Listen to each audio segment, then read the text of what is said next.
modal bisa membanggakan nasabnya kakek saya, datuk saya, ini loh ayah saya, tanpa amal soleh, tanpa akhlak mulia,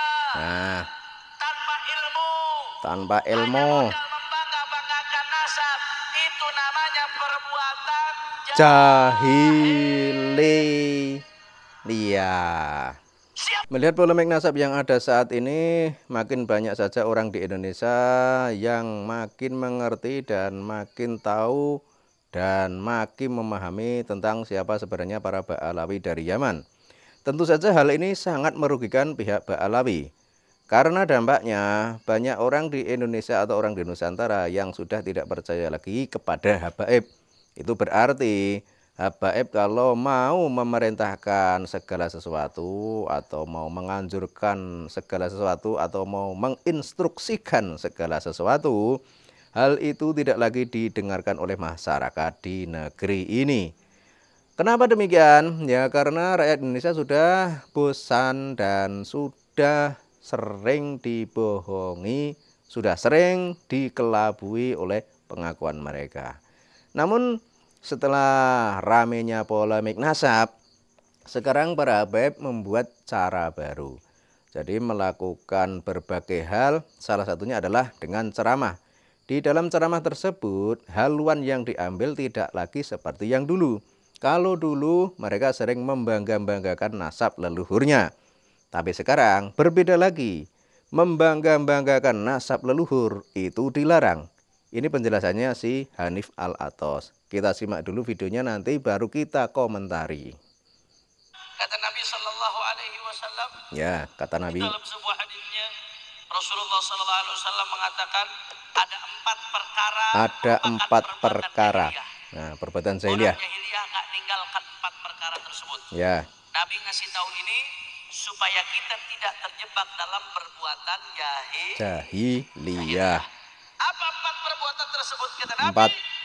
Yang pertama al-fakhru fil ahsab. Membangga-banggakan nasab garis keturunan. Membangga-banggakan nasab atau garis keturunan. Coba Anda lihat, siapa yang sering membangga-banggakan nasab? Siapa yang sering menceritakan hal-hal yang tidak masuk akal terkait tentang leluhur mereka? Siapa? Modal bisa membanggakan nasabnya kakek saya, datuk saya, ini loh ayah saya, tanpa amal soleh, tanpa akhlak mulia, tanpa ilmu, modal membanggakan nasab, itu namanya perbuatan jahiliyah. Siapapun dia. Jadi jelas ya, menurut Hanif Al-Athos, kalau masih membangga-banggakan nasab leluhur itu adalah jahiliyah. Itu sudah jelas.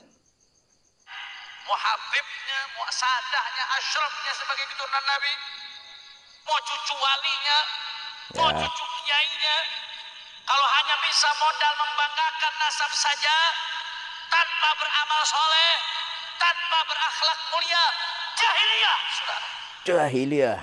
Makanya kalau kita lihat ulama-ulama dulu, Masya Allah, Imam Al-Haddad menceritakan dalam kitabnya Tathbitul Fuad. Itu kata Imam Al-Haddad, ada sekelompok orang lagi duduk, anak-anak muda. Ini anak-anak ini muda lagi udah mulai nasabnya. menceritakan leluhurnya. Ini datuk saya. Ini kakek saya. Ini loh, njit saya. Lagi bangga-banggakan nasabnya, lagi sombong dengan nasab. Akhirnya kata ulama apa? Dha'ka ma jaddak. Wa illa anta surah wa sirah wa la syai' fil maksurah. Kata ulama, kamu jadilah seperti kakekmu. Jangan hanya bisa membangga-banggakan saja. Kalau kamu hanya bisa membangga-banggakan saja, sirah wa surah wa la syai' fil maksurah, tong kosong nyaring bunyinya. Nah, udah jelas ya. Jadi itu tadi yang disampaikan oleh Hanif Al-Athos. 4 perkara yang disabdakan oleh Nabi. Tapi di sini baru disebutkan yang 1 dan sangat penting sekali. yakni tentang jangan membangga-banggakan nasab. Ya sekarang pertanyaannya, itu ditujukan kepada siapa? Larangan membangga-banggakan nasab itu diarahkan kepada siapa? Ya kalau kita melihat kayak gini kan kita itu berpikirnya itu jadi bagaimana ya? Jadi satu sisi mereka melakukan hal itu, tapi di sisi lain mereka melarang hal itu. Dan ini kan membuat masyarakat menjadi bingung. Makanya ya orang di Indonesia, orang di Nusantara sekarang sudah makin cerdas dan sudah makin paham tentang hal ini. Sehingga jika apa yang disampaikan oleh mereka kok tidak sesuai dengan apa yang mereka kerjakan, itu berarti mereka masih melakukan tindakan jahiliyah.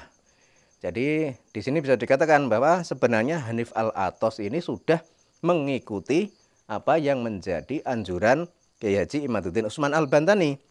Karena salah satu sebabnya Kiai Haji Imaduddin Utsman Al-Bantani membuat tesis ilmiah itu adalah karena melihat kelakuan para habaib dari Yaman yang mengaku sebagai cucu Nabi, tapi kelakuannya tidak mencerminkan akhlakul karimah sang Nabi. Kemudian, klan Ba'alawi juga terkenal sering membangga-banggakan nasab. Makanya, Kiai Haji Imaduddin Utsman Al-Bantani tergerak untuk membuat kajian ilmiah yang ternyata dalam penelusurannya bahwa ternyata para habaib tidak terkonfirmasi sebagai keturunan Kanjeng Nabi. Jadi di sini bisa digarisbawahi bahwa sebenarnya Hanif Al-Athos itu sudah menyerah, sudah tunduk, sudah takluk mengikuti apa yang diharapkan dan diinginkan oleh Kiai Haji Imaduddin Utsman Al-Bantani. Namun bagi rakyat Indonesia ya tetap saja sulit untuk percaya kepada mereka, sulit untuk menerima para habaib dari Yaman apapun yang mereka lakukan. Karena itu tadi, apa yang dia sampaikan tidak sesuai dengan apa yang dia kerjakan. Jadi macam-macam lah alasannya. Yang intinya tentang polemik nasab ini ya tetap akan berlanjut seperti ini. Nanti biar masyarakat di Indonesia menilai sendiri. Biar masyarakat Indonesia tahu dan paham bahwa seperti inilah kelakuan para habaib dari Yaman yang mengaku-ngaku sebagai cucu Nabi. Tapi ya kita lihat saja nanti bagaimana sih pemerintah akan bertindak atau pemerintah akan ikut campur dalam urusan ini. Karena hal ini selain pemalsuan nasab Kanjeng Nabi, di sini juga ada indikasi pengkaburan sejarah leluhur Nusantara. Yaitu kaitannya dengan pemerintah Negara Kesatuan Republik Indonesia. Sehingga sangat diharapkan pemerintah itu ikut andil atau ikut campur membahas tentang siapa sebenarnya para Ba'alawi dari Yaman ini. Kemudian nanti juga dilanjutkan tentang sebenarnya habaib ini benar-benar keturunan Nabi atau bukan. Kalau memang bukan keturunan Nabi, harusnya mereka berani mendeklarasikan diri. Atau kalau tidak, biar pemerintah yang mengumumkan kepada masyarakat di Indonesia bahwa habaib bukanlah keturunan Kanjeng Nabi. Kemudian terkait tentang sejarah yang dibelokkan, yaitu harus ditindak tegas, jangan dibiarkan. Karena kalau dibiarkan, hal ini sangat membahayakan keutuhan bangsa Indonesia ini.